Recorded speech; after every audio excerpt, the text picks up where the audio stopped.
very similar kind of terminology, but you're now changing the word root to make it relevant to the unit.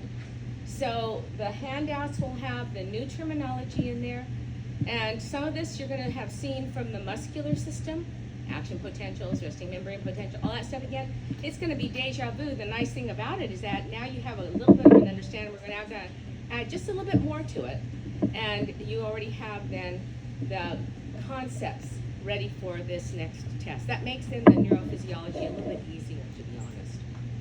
Okay, because we've seen it before. It's a deja vu. You didn't do too well on that one? Well, you got time to make it up again. Okay? All right. So, question? I was just confused between axon and axon terminal. Okay. The axon is the extension, and the ends of it where they branch out that go to the motor units are going to be the axon terminal. So then is there a difference between the axolemma and then the neurolemma? Yes, yes, there is. We're going to find out there's a cell, which we generically call the Schwann cell. It's more generically referred to as a neurolemmacyte. So it has a neurolemma around it. The axon has an axolemma. And so it's just part of it. Sometimes chemistry seems to be a little bit easier, but it's okay. We're going to get it, okay? So if you need to, you start creating your chart of a list of terms that you find a little bit difficult to understand so that you use that for your checkoff list. That's what I would strongly suggest. Tonight we're going to be working on the neuron, so you'll have a whole new set of different structures, etc., that are associated with the cells in the central nervous system. Okay, so we're going to start on the nervous system. And this is actually a very critical point. We start with the central nervous system in the 50A, and we finish up with the peripheral nervous system in the 50B. So it's kind of split, okay, into the two segments, because first we don't have enough time to finish everything in this unit, or in this 50A, so we just carry it over. That's why it makes it kind of difficult. Valley doesn't do that. What they do is they finish out the first semester with cardiovascular, I think is what it is. So the way in which different community colleges teach their anatomy and physiology the year long, it's split up differently. That's why if you go from one college to another, you might lose out on a whole system. We don't know. So that's why, at least here, you need to take the whole thing here. I don't know about anywhere else, but at least at Riverside, RCCD, you need to finish out the entire year here to get into the nursing program here. That's what they want. So the central the nervous system is every system is critical, but this is the coordinating center of everything. Everything that gets perceived by the receptors has got to go to the nervous system, be interpreted, and then a response made. So it's the central organizing portion of the body. All the feedback loops go to this system in order to get a response. So one thing about the nervous system that makes it unique is that we have a rapid and specific response. We're talking on the order of milliseconds. Now that happens also on skeletal muscle. Doesn't happen as much with cardiac muscle, so a little bit slower, and then slower yet with the smooth muscle. But this nervous system is on the order of milliseconds. I've got to respond as quickly as possible. Once a receptor has been stimulated, something's got to happen. Now, when the nervous system gets activated, simultaneously, you're going to activate the endocrine system. So the endocrine system is going to be a follow-up. It's going to be slower because a response by the nervous system may be that, hey, secrete some hormones, so that you have a longer range effect on the body. So it's the two of them work hand in hand. All right, so it's rapid and specific. That's one thing that we know about the nervous system. And we're going to get an immediate response. When you stub your toe on the door jamb, you know that you've hurt yourself. When you have your finger on this hot stove, you know that you've burned yourself.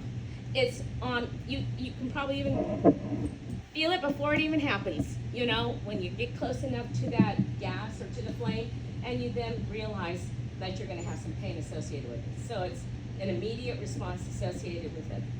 So we already know the pathway for information relay. This is, again, deja vu. We've seen that we have sensory receptors that are gonna pick up the stimulus, and it's gonna then take the information toward the central nervous system. Once it's in the central nervous system, it's gotta be either going to the spinal cord and back out immediately, that's what we call a reflex, or it's gotta go up to the brain, and the brain's gotta interpret it, analyze it, and then respond to it. So we're gonna have integration. And then once that brain figures out what we're gonna do with it, we have to have a motor output. It's gotta go back down that spinal cord, back out, and so when we go to the effector organs, those are gonna be my muscles and my glands. So whatever muscle it might be. And in fact, it's whole body. So your skeletal muscle is gonna respond, your pupils are gonna dilate, okay? You're gonna have all these smooth muscles that are gonna respond simultaneously. So we have 3 overlapping functions associated with the nervous system. This is just kind of a diagrammatic. This, by the way, these slides come from the previous edition of the Merib. Okay, so, but the content is very similar. All right, it's maybe a little bit more elaborate in the newer one, but that's okay. So we then have a sensory perception. We've got cells that are going to be the receptors. We already know. Now, this last unit, I'm going to start throwing out some terms to see how much you can remember. So if I'm talking about, for example, I have a sense of fine touch. What's my receptor cell?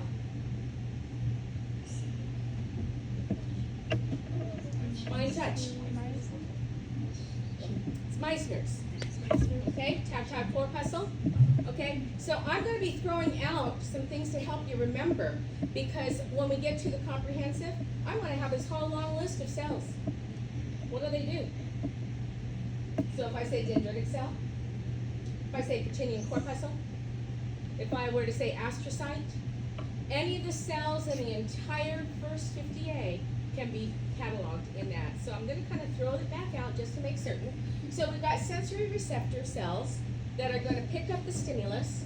They're going to carry that information from that source and then bring it to then the central nervous system. And you'll notice that when we have a sensory cell here, all sensory cells look like specialized neurons. So that means the information relay's got to come down an axon. And when we see this little Y, that means my axon terminal branching.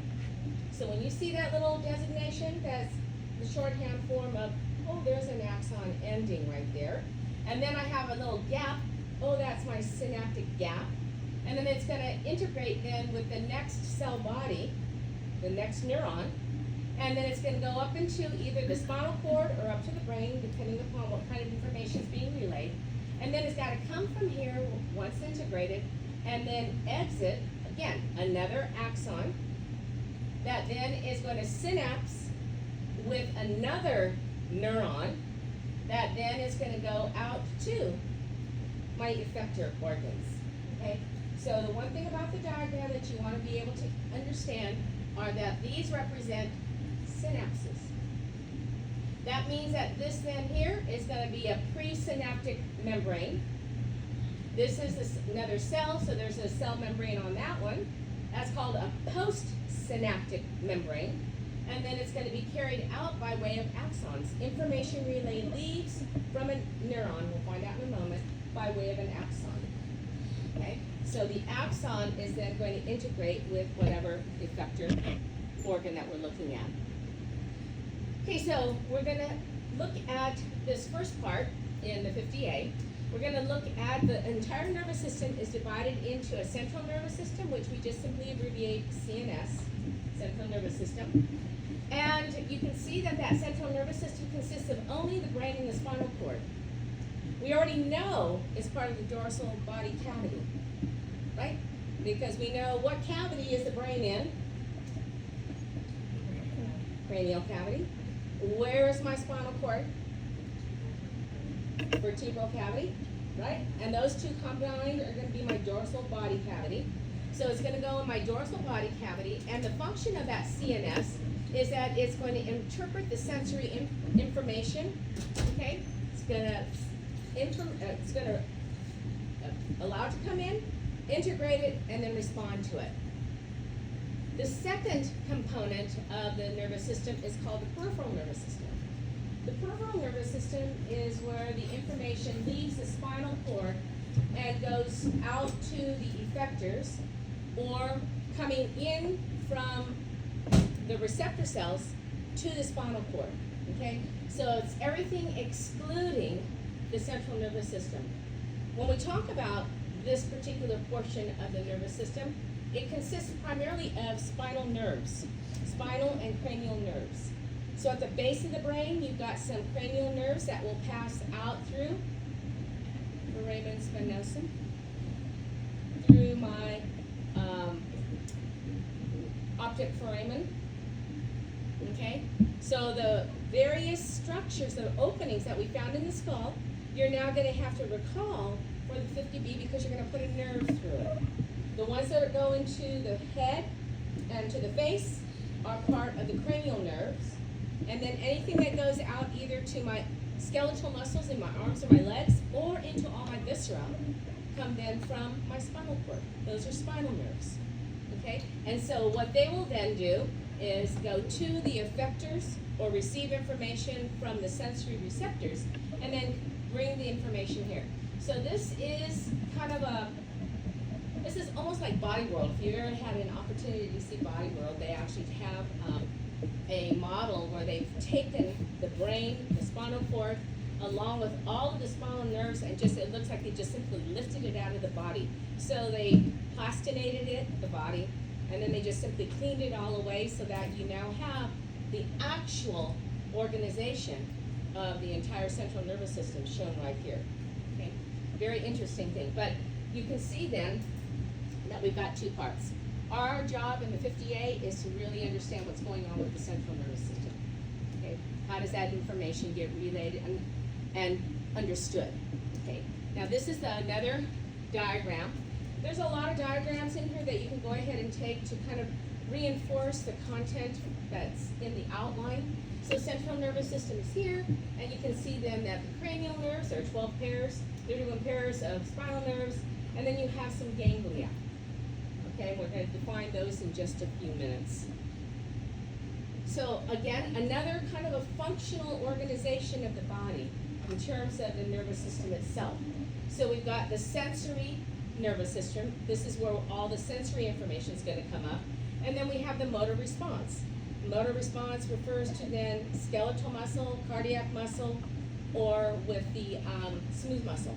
Okay, so this is my motor response. So my sensory nervous system contains all of my receptors, your Meissners, your Pacinian, okay, your pain receptors, your taste receptors, your photoreceptors for vision. They all are part of this portion of the nervous system. They're going to bring information. Once they're stimulated, they undergo an action potential, depolarization followed by repolarization, and the information that is relayed along the axon to the central nervous system. Now you've got then two divisions of the sensory nervous system. You've got the somatic. When you see the word somatic, it refers to soma or body. So this is referring to then everything that's associated with skeletal muscle, the skin. Okay, so this is then my somatic sensory. And then the visceral, just break it down. We know what visceral are. Those are my organs. So we have visceral sensory that then can take information and bring it to the nervous system. It's integrated here, and then the nervous system will respond to whatever information flow is being brought to that for analysis. That we refer to as a motor nervous system. So we're going to transmit information from the CNS, means it could go up to the brain, back down the spinal cord, and then out to the effector. And then we have the somatic motor, which is then my voluntary muscles, which is skeletal. And then over here, my involuntary, cardiac and smooth. So it's very simple when you kind of look at that. Now, would you be able to kind of like differentiate all that out? Okay, you want to be able to do that. So when we say visceral sensory, what does that even mean? Or if I say somatic motor, what does that mean? Okay, so those are the kinds of terms that you want to kind of bring back, and hopefully it starts to make sense again. Okay, part of the peripheral nervous system is also going to consist of the autonomic nervous system. Now this book, in this edition, kind of separates it out. The autonomic nervous system is everything under involuntary control. Okay, so we have two functional subdivisions, or in my outline, I said that there are two divisions of the ANS, autonomic nervous system. They are the sympathetic and the parasympathetic. So these, notice again, involuntary. So when I say involuntary, you should automatically think, oh, that's got to be the heart, and that's got to be smooth muscle. Okay, that's those are the two muscle types that are associated with involuntary responses.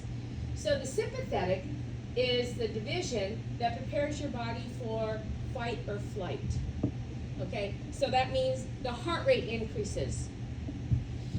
Your pupils dilate, because if you see some danger coming to you, you want those pupils to open up to get as much light in as possible, because if you have to run, you don't want to run into a stinking wall. You want to be able to see where you're running to get there, right? So we bring it open, we get more light in, so we're going to have these responses. Now, let's say that happened just after or just while I'm eating lunch. All of a sudden, I see this animal running toward me. Okay, and I'm going, okay, I can either sit here because he wants the sandwich that I'm eating, or I can just simply throw it to him and run like crazy. Okay, that's called fight or flight. Okay, so I'm going to run. I'm going to throw the sandwich and I'm going to run. I started eating the sandwich already. Okay, and my digestive system's going, oh, okay, nice. Let's start digesting it down. Well, when I am in a fight or flight, I need to get all the blood to my legs to run. I don't need to be digesting the food. Let's divert the blood, move it out to where I really need it so that I can run as fast as possible. Okay? So digestion slows down. Urinary system, that slows down. Anything that's not essential for my survival is going to shut down. My heart's got to start beating faster because I got to pump the blood to my legs. Okay? So that's part of the sympathetic. You will have to understand the scenario. This is all part of PNS, so you'll get to this one more time in the 50B, and you'll have a scenario, and you'll have to tell, well, what happens to your stomach and the digestive system under sympathetic influence, right? So on the parasympathetic, once I run like crazy, I get into a building, I shut the door, okay, I can slow down my breathing rate. I want to slow down my heart a bit. That sandwich that was in my stomach, okay, let's go ahead and get some blood back to it because I don't want it to just sit there, okay? Let's close down some of the capillaries that are going to my muscles in my leg because I don't need it there anymore, okay? And then that's when your body's going, you know what, I think you gotta go to the bathroom now. That was kind of scary, okay? So that's called the parasympathetic. And we call that, and we refer to that as kind of general housekeeping. When your body's at rest, what is it doing? You know, just kind of like laying back a bit, doesn't have to really do much of anything. That's parasympathetic. If you think about a scenario as you're learning it, it makes it easier to recall it. I'm hoping for you. Okay. So the autonomic nervous system is part of the PNS. So now let's look at the cells that we're going to find in the nervous system. Remember, we have for every unit a number of cells. So if I were to say fibroblasts, you need to know what particular system that's associated with. If I were to say a multinucleated myofiber, what does that have to do with? So you've got a lot of different terms now for cells that are specific to a very specific system. Okay, so the comprehensive, like I said, is going to have you recall all of them as cells. Okay, so we have then two groups of cells in the nervous system. We have the neuroglia cells, sometimes referred to glial cells, and when you translate, that means they're glue. So what they do is they kind of attach and kind of maintain an anchoring for the most important cells, which are the neurons. Okay, so the neuroglia cells are the small cells. They are mitotic. They undergo cell division. They protect the neuron. We learned way back when, for nervous tissue, we learned that nerves or neurons are amitotic. You're born with all that you're ever going to have in your lifetime, so you want to protect them as much as possible. So the neuroglia cells are going to be part of that blood-brain barrier. The neurons are the specific cells. They're amitotic, and their function is to interpret the information and transmit that impulse to toward the nervous system or to the effectors. Okay? So you have then a group of cells that are, this is what they're going to look like. So in the central nervous system, I'm going to have these groups of cells. These are neuroglia. Okay? These are all mitotic. Since they can divide, these are the ones that you're going to have when you have a brain tumor. They're going to be a neuroglioma, okay? So that because these are going to then divide. So we've got some cells, and we're going to go through a little bit more detail associated with each one, but ependymal cells, they almost look like the closely packed cells. What kind of tissue has closely packed cells? Epithelial. So they're epithelial in origin. So if they're epithelial, that means that they are going to line an opening. Okay, so that's what they do. Some of them can be as short as a cuboidal cell, some are a little bit columnar, and some of them actually have associated with them some cilia. So we'll talk about that. So these are ependymal cells. They're epithelial cells. We also have these ones that are called oligodendrocytes. And you can see that they look like cells that can wrap around. Here's a neuron, there's my axon terminals. They wrap around. And they're in the CNS. So they wrap around the axons of the neurons that are found in the CNS. The astrocytes look like this. They look like a sunburst. That's why they're called astrocytes. And these are the ones that are part of the blood-brain barrier. What they'll do is they'll wrap around, partially around a neuron, and will then protect it. Because neurons cannot divide, if there's any kind of a toxin coming in, I want it to go into this cell, because this cell can be replaced. And so rather than the neuron dying, the astrocyte will die, but it can be replicated and we can replace it. The microglia are actually phagocytic cells. So if they're phagocytic cells, where was their origin?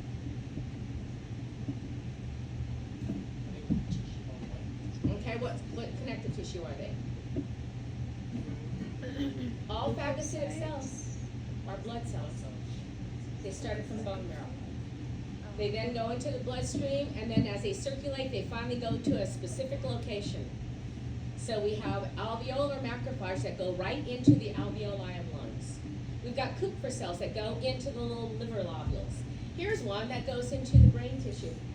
So when cells die and debris accumulates in there, I better clean it up and get rid of it because it interferes with nerve impulse transmission. So their job is to clean up the area. Okay, so these are then microglia cells, and they then are blood cells. They're phagocytic cells. All phagocytic cells start out from bone marrow. These are the four that we find in the CNS. But we have additionally, we've got some axons out and also cell bodies out in the PNS. So we're going to have two groups of cells, satellite cells and Schwann cells. So we'll talk a little bit more about those as well.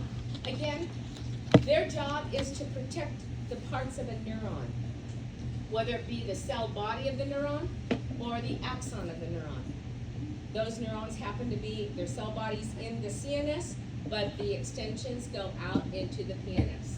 The neurons look like so, and so you'll usually find a number of incoming dendrites, cell body, single axon terminals. Okay? And again, the neurons are amitotic. So you're going to see those two groups of cells. So let's look at those in a little bit more detail.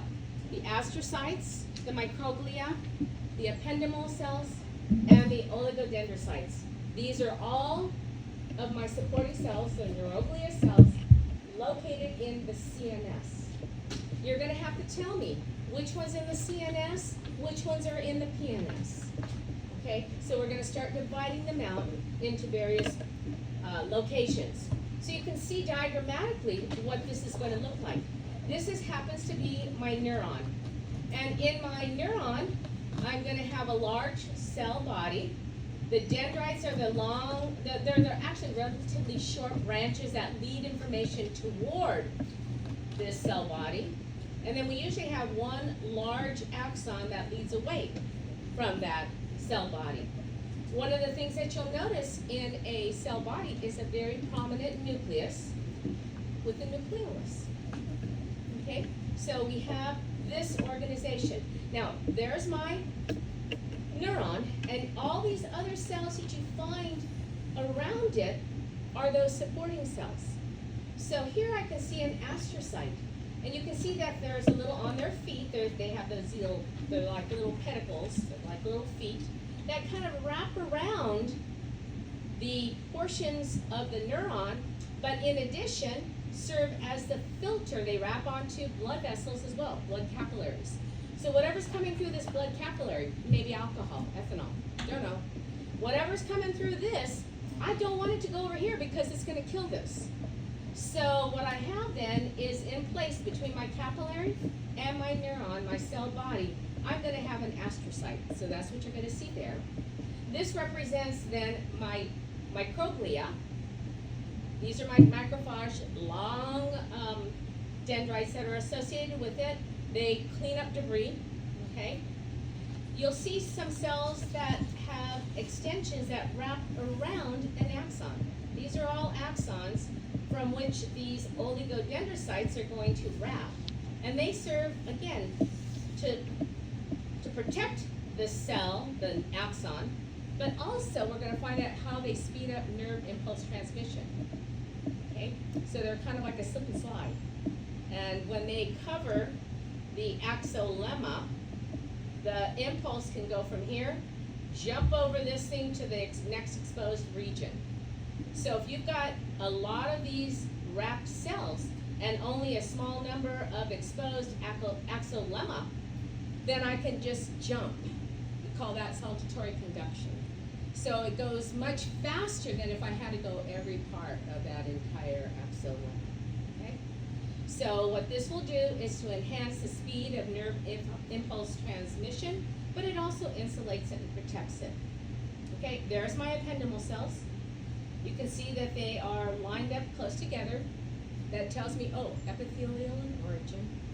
They're going to line a cavity because we've already identified a characteristic of epithelial cells to do that. And then they have these little cilia. So if there's cilia on it, then it must be doing something, must be moving something, okay? So these then are my ependymal cells. So that gives a nice representation of the various neuroglia of the central nervous system. Okay, so now astrocytes are the most abundant of all of them. They're part of the blood-brain barrier. So I need to have a lot of those to protect the neurons that I have. Highly branched cells, okay, that are associated with that. So you can see that it's got this number of branches that come onto that. Okay, and they serve as an intermediate between a blood capillary and the neuron itself. Okay. Sometimes a visual helps you to kind of, when you see what it looks like, you go, okay. Looks like a sunburst, like a sun. And then it's got all these branches that kind of serve as a filter point. The microglia cells are small in comparison to what we just looked at. They are going to move toward neurons that have been damaged because even though they are immortal, they die, right? And then they don't get replaced because they're amitotic. So when they die, they take up this like debris. I need to get those out of there. So the microglia have got to go over there. When the astrocytes die, the ethanol killed them. Okay, we got to send over some microglia and clean up the mess. Okay, so they're going to migrate toward anything that needs to be phagocytized. Okay, so they're the scavengers. They're going to clean up the area. The ependymal cells are going to go from, like I said, from a cuboidal to, it's usually not squamous, it's usually more cuboidal to columnar. They may be ciliated, and And the job then is to help in the circulation of cerebrospinal fluid. So we're going to talk about CSF. So the cilia, when they move in synchrony, then what they'll do is to help establish a circulation of CSF so that it's constantly being recycled. Okay? They're going to line all of the openings within the CNS. We've got a lot of openings in there. And those openings are fluid filled, and they're filled with cerebrospinal fluid. It's almost the same composition as blood plasma, so it's kind of an isotonic solution to maintain the various cells that line that area. Okay, so the source of the CSF is also associated with the ependymal. So that's where they're going to come from. We're going to find out there's a specialized capillary bed called the choroid plexus that's lined with these kinds of cells that are going to then help produce the cerebrospinal fluid. The oligodendrocytes are the ones that wrap around the axon, okay, of the neurons, and that wrapping structure is called a myelin sheath. So the myelin sheath is like a jelly roll of definite length that surrounds then a portion of the axon. So you can see this is the length of that extension. There's exposed axolemma. There's the cell itself, the oligodendrocyte, exposed axolemma. So you'll find these various areas that are myelin free, and that's going to allow then for a saltatory conduction. So put that in there so you can kind of get an idea of what it would look like on the sausage, I guess. Okay, now those were the 4 cells that we find in the CNS. There are 2 that are found in the PNS, and they're going to be very similar to the function of 2 that we found in the CNS. The first one are satellite cells. So satellite cells are found surrounding the cell body of neurons that we find in the peripheral nervous system. Okay? Now this, we're going to find out, this is a specialized kind of a neuron because it's kind of got a one pole here, so this is kind of unipolar. That tells me this is a sensory neuron. But the satellite cells are going to be very similar to then the astrocytes, okay, that we're going to find they surround and kind of protect then that cell body. The Schwann cells, again, we're trying to move away from who discovered it and give it more of a functional name. So they're called neurolemmacytes, and neurolemmacytes are going to be found around all peripheral nerve fibers. And you can see how it wraps around like a jelly roll around that. And its function is to produce that particular cell, to produce myelin. So it's very similar in function as the oligodendrocytes, but the neurolemmacytes are in the PNS. So we have oligodendrocytes is equal to then neurolemmacytes. We have then the astrocytes is equal to my satellite cells. Okay. Just depends upon where we are in the nervous system, whether we're in the central or in the peripheral. Okay, so this is what we got in a peripheral nervous system. We've got unipolar neurons. This is a single cell. You've got this single pole, and you've got then these neurolemmacytes that surround the axon. This, hypothetically, the way that we can tell an axon diagrammatically would be that we would see these branching. That's off the terminal end of the axon, so this would be then the axon going this way. And then the information is coming this way, so it's kind of like a dendrite. It leads toward the cell body, okay? So this is essentially the dendrite. This is then the cell body. This is then the axon, okay? And where is this found? In the PNS, okay? And we'll find, again, we're going to give it this type of neuron a specialized name. Okay, so now let's look at neurons. So those are just neuroglia cells. We've got 6 in the total, 4 in the CNS, 2 in the PNS, each of them serving a specific function, okay, to help protect then ultimately the neuron. So the neuron are the structural units of the they're actually the structural and let's say the functional units of the nervous system. They are the ones that undergo action potentials. Okay, so they're going to then transmit information. They have a long lifespan. Some of these are going to last your entire lifespan itself. Okay, others might be destroyed during the course of your, whether you drink or not, or whatever exposure you have to various types of toxins.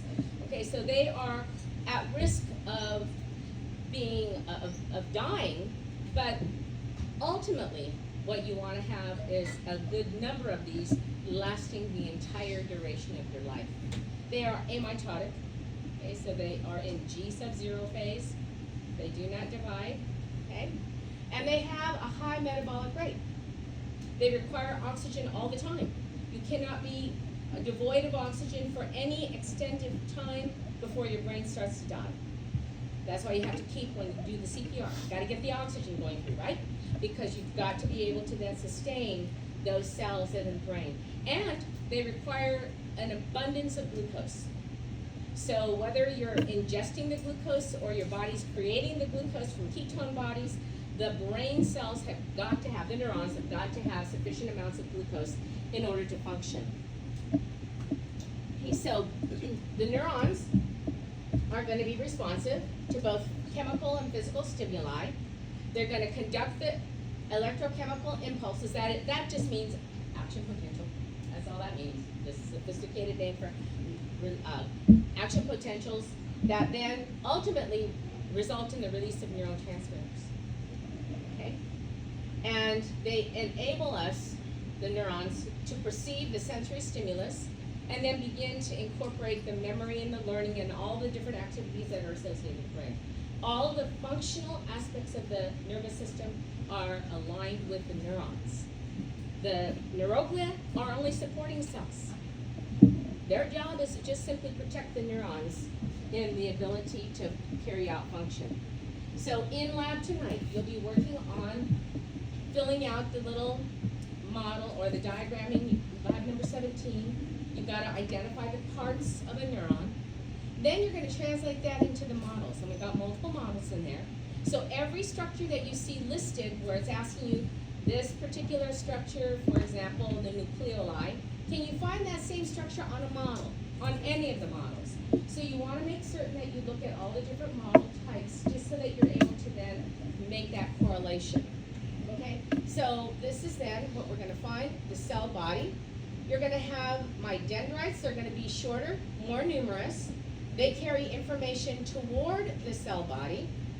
They have a number of dendritic spines. Not all the models have that, okay? This is just a more elaborate kind of a diagram that we have here. All of the organelles that you will find in a typical animal cell are going to be in the cell body. Okay, so we're talking mitochondria. We're talking smooth ER, rough ER. All of those organelles. Now, what do you think is going to be made in the rough ER?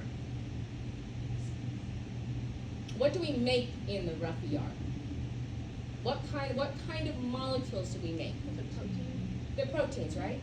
Okay, so if we're looking then at rough ER making the proteins, what are the proteins that we find that are ultimately going to serve as information relayed to the next cell? You're going to have enzymes in there and neurotransmitters. So you're going to make a lot of neurotransmitters in the cell body, and they're going to be transported down the length of the axon by way of cytoskeletal components to get then to my synaptic bulb, right, to my terminal ending. And then in there, I still have the ability to reassemble neurotransmitters. Recall acetylcholine, when it's released, acetylcholinesterase breaks it down. The two components can be sucked back up into the axon terminal, and the mitochondria can then produce the ATP to then bring it back together, so I can recycle, right? So I'm going to have some on my axon terminals, but they start, most of them, way up at the top, and then they just move down to the end. Okay, the recycling plant is down at the bottom. The manufacturing plant is up at the top. And and then it goes down, and then it's stored there in the vesicle. So you're gonna see that. You're gonna find that there is this portion, you can see that there's like a little bit of an enlargement right here. That's called my axon hillock. It's kind of like it's broad and it narrows down, axon hillock. Then we've got another little place in here that's, you'll see in the diagram in your lab 17, that gives it it's called an initial segment of just above it, okay? And it's a real critical point in this neuron. Then we have the axon, that's the yellow that we see here. And then we have then the branches, the telodendria, and then we have the little end bulbs, the terminal endings, okay? Around the axon, we're gonna have then a cell membrane, axolemma. And then where we have a lack of neurolemmacyte, these represent neurolemmacytes, aka Schwann cells. Okay, there are little gaps, which we're going to call a node of Ranvier or a neurofibril node. At those gaps, I can have a branch coming out. That's called an axon collateral. So on the model, I have axon collaterals.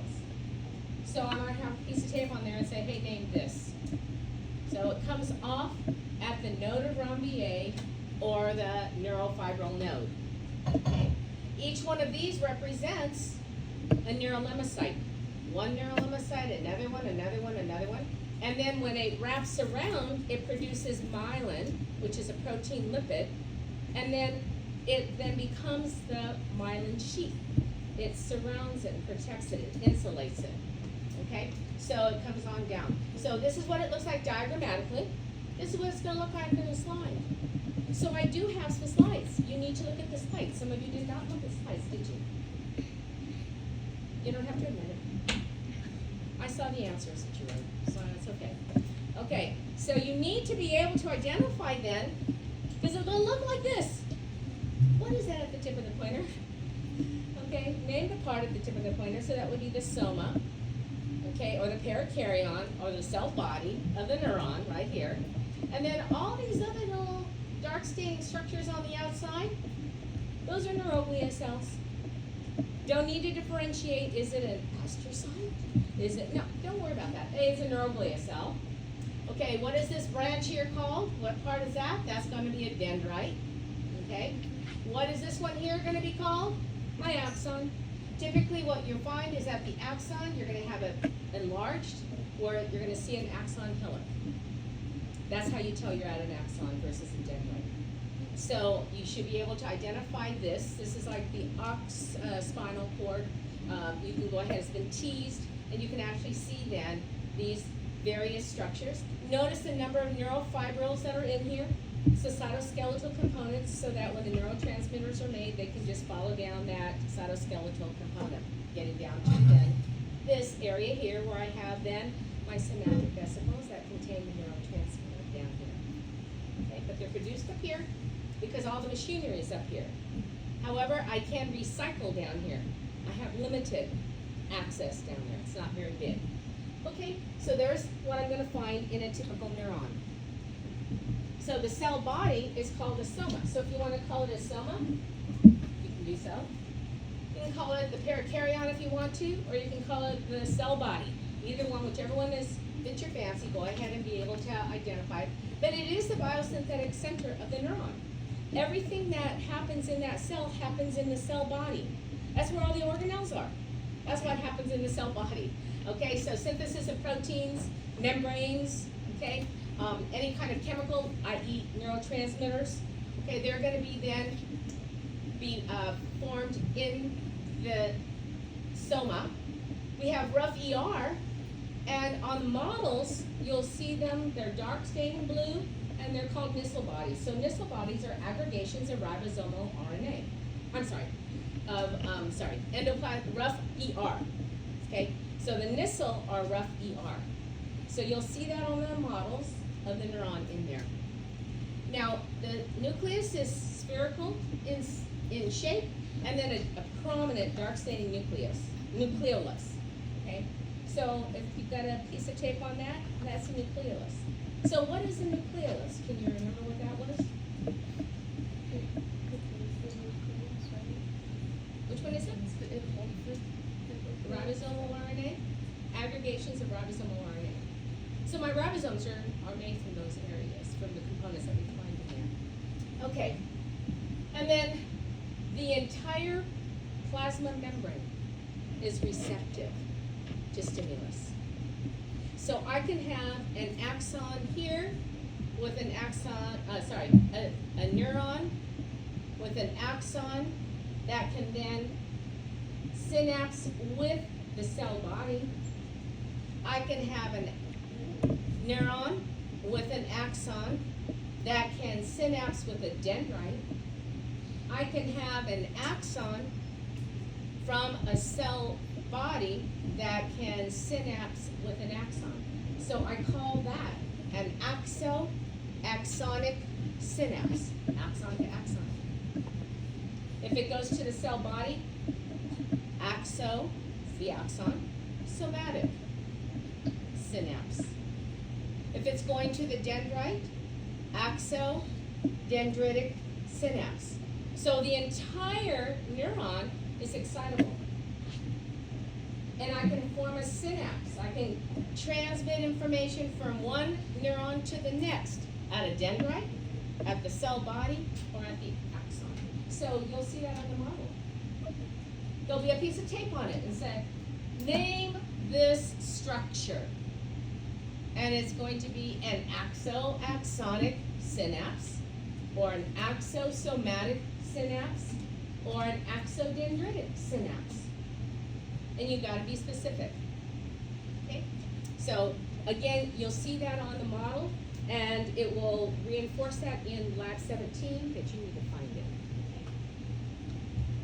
Okay, so what we have then are clusters of neurons that we find in the CNS, okay? So if I look then at this cross section, this is a brain, and a couple of things I want you to notice on this. The outer millimeters on the outer edge, those are all gray matter. That's gray matter. Okay, that's gray matter. And then inside, all of this that you see, that's white matter. So we've got gray matter and white matter. Gray matter consists of the soma of neurons. Okay, the cytons of neurons are in gray matter. In here, in the white matter, myelin is kind of, dye resistant, so it's going to look like white matter. So I have in here myelinated axons. Cell bodies are found in gray matter, and in then the white matter, I'm going to find then my myelinated axons in the CNS. Now, in this this is a coronal section, I'm going to find islands of gray matter. Gray matter, gray matter, gray matter, gray matter, gray matter. All of that colored portion there, that's all gray matter. The clusters of the cytons within the CNS are called nuclei. So the nuclei refer to clusters of cytons within the CNS. And we will learn what all these things do, but right now, on this diagram, that's what it's illustrating. Okay? Now, if I have then cell bodies in the PNS, for example, here's a cross section of a spinal cord, and you'll see this little bulbous extension. These are then rootlets coming from the spinal cord. And right in this little area here is, if I examine it, it's going to look like this. These are the cell bodies of neurons in the PNS. Okay, this is spinal cord. So anything outside of the spinal cord, outside of the brain, that's going to be ganglia. They're clusters of neurons outside in the PNS. You see how many terms you've got to learn?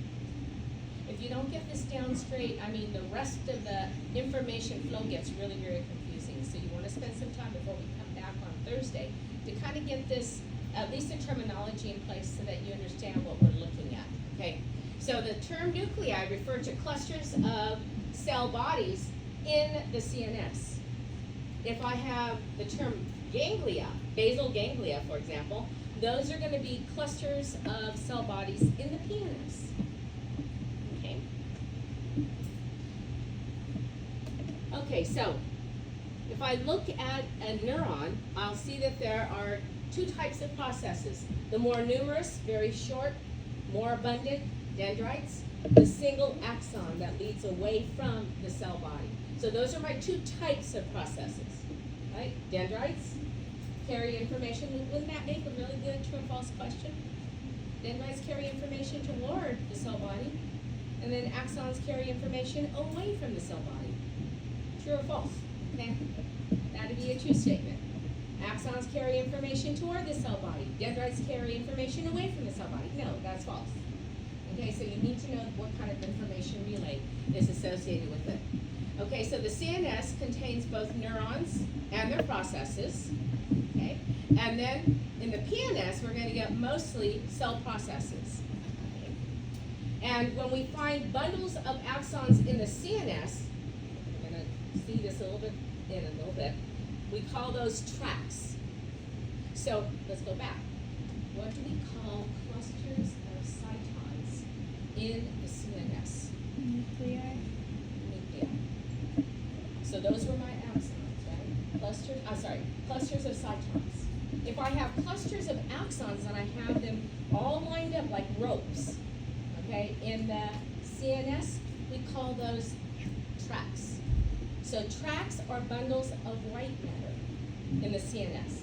So on that little picture that we saw just previously on the cross-section of the spinal cord, here's my spinal cord. Okay, you can see the darker staining area there. That's gray matter. What do I have in gray matter? Cytons of the neurons are in the gray matter. And then here, this is white matter. What do I find in white matter? I'm going to find my myelinated axons. If I have a lot of myelinated axons clustered together like a fascicle, like in a bundle, I call it a tract. If it's inside of the CNS. This is my spinal cord. Is the spinal cord part of my CNS? Yes. The brain and spinal cord are CNS. So this would then be a white tract. Okay? So the tract then is a cluster of bundles of axons in the CNS. The example that they gave on here is a corpus callosum, which we're going to talk about. And then if I'm outside of the CNS and I have bundles of axons, doesn't have to be myelinated, bundles of axons, then we call those nerves. Those are my spinal nerves. Okay? So those are, again, terms that you need to differentiate in terms of function. Now here is then, this is a mid-sagittal section. Mid-sagittal section of the largest part of the brain, which is the cerebrum. And right here, all that you see here that's light color, white matter. Everything that you see that's dark is the gray matter. However, this is, if I cut it right down the middle and I have the two halves of the cerebrum, the entire surface of the entire cerebrum is gray matter. Okay, so I've got this connection right here, this corpus callosum. It's a bridge that connects the two halves of the cerebrum. The external surface of that cerebrum is gray matter, just that little, like a bark. Okay, so that's gray matter. What do we have in gray matter? Cytons. Okay, so cytons are located there. And then here, what we see then is a cross-section, and we've cut through the white matter. So here is, all of this is all white matter or tracks, and this is that corpus callosum. Here it is, cut down the middle, and I have this connection, bundles of myelinated axons that go between the cerebral halves to coordinate the activity of both halves of my brain. I don't want one half of the brain functioning separately from the other. I need to coordinate.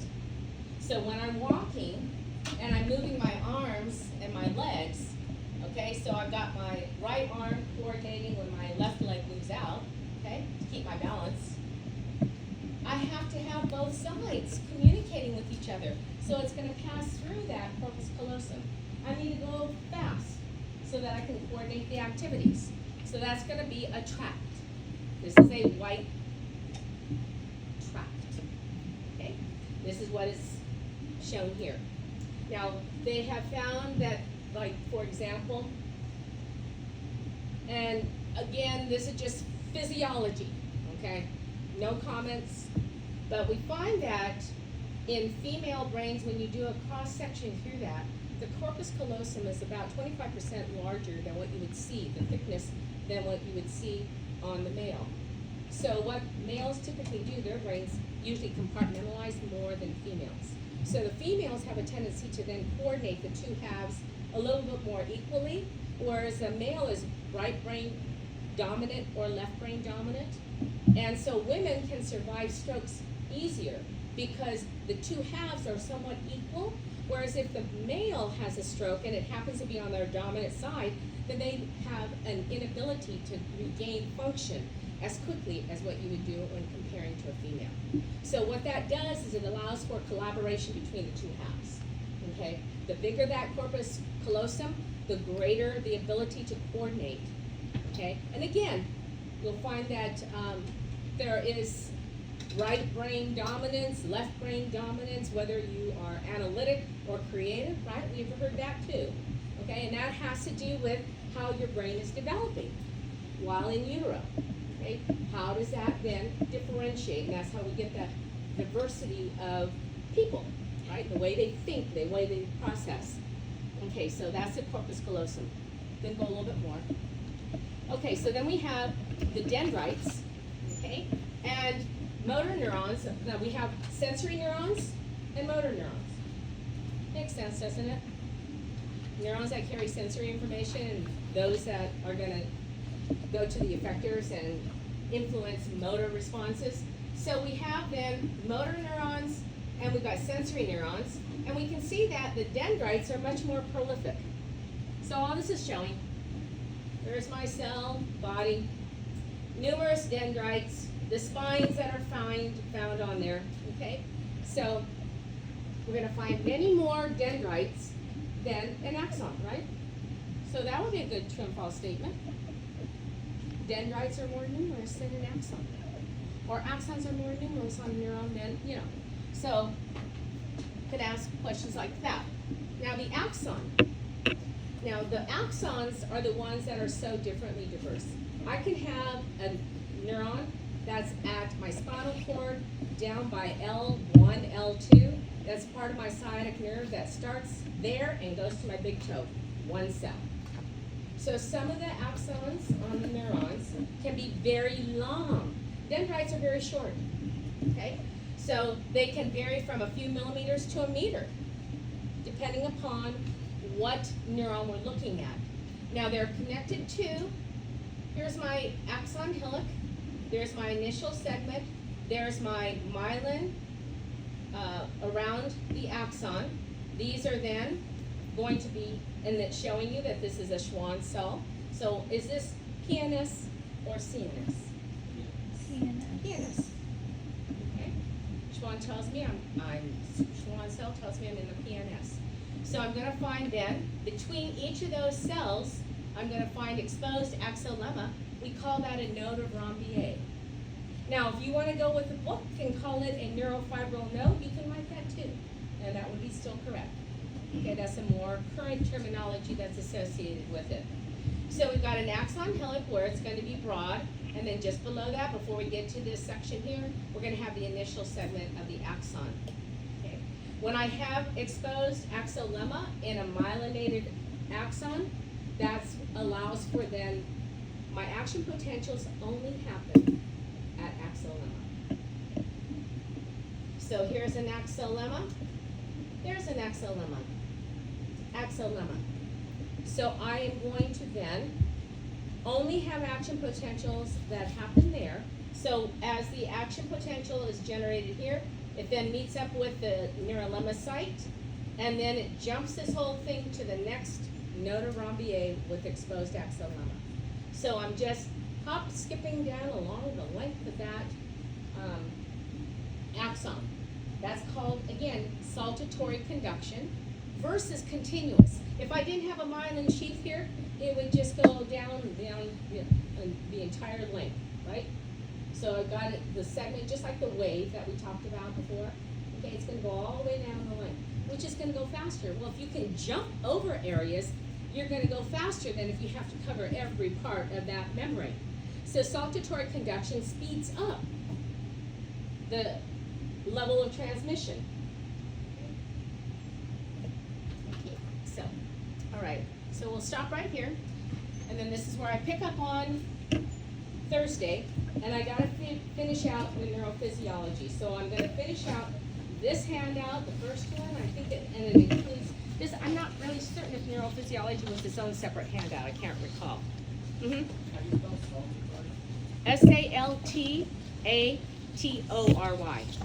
Saltatory. Saltatory. You said that speeds up the rate of Nerve impulse transmission, because it only is going to go to the exposed node of Rambier. Okay, so we'll go ahead and stop here, and then we'll go ahead and in lab, we're going to identify all the parts of the neuron, so we'll complete lab number 17 tonight. All right, so we'll start.